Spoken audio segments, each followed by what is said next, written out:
Hello everyone, welcome to my channel VKT education.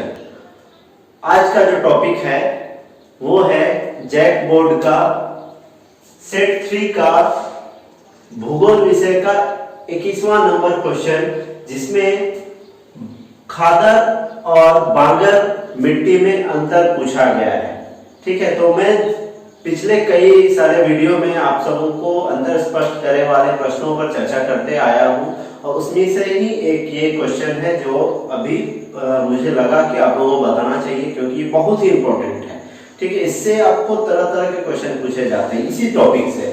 मिट्टी पे तो एक क्वेश्चन होगा ही होगा, जिसमें से ये भी रहता है कई बार। ठीक है, या ऑब्जेक्टिव में भी आ सकता है या फिर इसको लॉन्ग में भी पूछ सकता है, जो कि ये लॉन्ग में ही पूछा 5 मार्क्स का है। और या नहीं तो इसको शॉर्ट में पूछा जा सकता है, सिर्फ बांगर के विषय में पूछ ले या सिर्फ खादर के विषय में पूछा जाए, तो किसी भी रूप में पूछ सकता है। तो इसलिए इस हिसाब से बहुत ही इंपॉर्टेंट क्वेश्चन है। तो आइए इस पर चर्चा करते हैं। ध्यान से देखिएगा ताकि आपको ज्यादा समझ में आए और इसको आप आसानी से लिख पाए। मैंने बहुत ही साधारण शब्दों में बताने का प्रयास किया है, तो चलिए देखते हैं। तो यहाँ पहला जो क्वेश्चन है वो है खादर और बांगर मिट्टी में अंतर स्पष्ट करें। तो बांगर या खादर दोनों ही मिट्टी किस मिट्टी के दो भाग हैं? ये जलोढ़ मिट्टी के दो भाग हैं। जलोढ़ मिट्टी क्या है? जलोढ़ मिट्टी जो कि भारत के उत्तरी मैदान वाले हिस्से में पाया जाता है। हिमालय के तटीय भाग, जो निचला दक्षिणी भाग है, वहां पर आपको ये मिलेंगे। उत्तरी मैदान वाले इलाके में जलोढ़ मिट्टी पाई जाती है और बहुत ही उपजाऊ मिट्टी है। क्यों? क्योंकि यह नदियों के द्वारा लाए गए निक्षेपों के जमा होने से ही बना है। तो ये जो मिट्टी है बहुत ही उपजाऊ है और उसी का दो भाग है, बांगर और खादर। तो इसके विषय में हमें पूछा गया है, तो इसके विषय में हम अंतर देखते हैं, क्या अंतर है दोनों में। एक एक करके देखेंगे, समझने का प्रयास कीजिएगा कि क्या मुख्य अंतर है। तो देखिए, पहला है यह खादर मिट्टी पहले लिखा है मैंने और बांगर मिट्टी बाद में। ठीक है, जैसा पूछा है उसी प्रकार लिखा जाता है, इसलिए मैंने ऐसा भी लिखा है। ठीक है, तो पहला खादर मिट्टी, यह मिट्टी नई जलोढ़ मिट्टी है।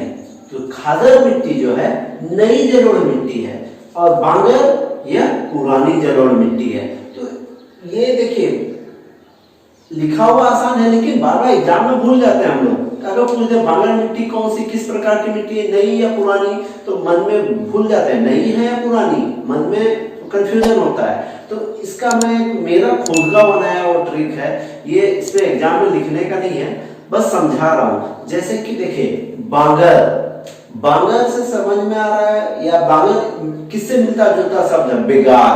बेकार या बेकार समझ लीजिए। तो बेकार कौन कब हो जाता है? जब पुराना हो जाता है। तो इससे समझ लीजिए ये पुराना मिट्टी है। ठीक है, और खादर, अगर आपको ये पता चल गया ये पुराना है तो ये तो नया होगा ही होगा। या एक और तरीका खादर यानी खोद के निकलता है, कब जो कुछ नया चीज निकलता है तो खोद के निकालते हैं। तो ये समझ के चलिए आप। ठीक है, ये लिखना नहीं है और ना ही ये कहीं मिलेगा, बस समझने के लिए आपको बताया मैंने। ठीक है, तो खादर यानी नई जलोढ़, बांगर यानी पुरानी जलोढ़। ठीक है, ये क्लियर हो गया। दूसरा पॉइंट, खादर में यहाँ बांगर मृदा की तुलना में ज्यादा महीन कण पाए जाते हैं।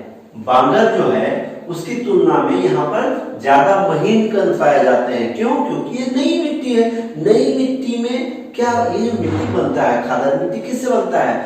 जलोढ़ मिट्टी जो नदियों के द्वारा जो काई लाया जाता है, कीचड़ लाया जाता है, उनके जमा होने से बनता है और ये नई बनी होती है। तो इसलिए इसमें ज्यादा कंकड़ पत्थर नहीं होते हैं। और बांगर में क्या होते हैं, ये पुरानी हो चुकी होती है, इसमें कंकड़ पत्थर कहीं से आ जाते हैं, जमा हो जाते हैं, इसलिए इसमें कंकड़ पाए जाते हैं और इसमें कंकड़ बहुत कम, ना के बराबर। इसकी तुलना में ये ज्यादा महीन है।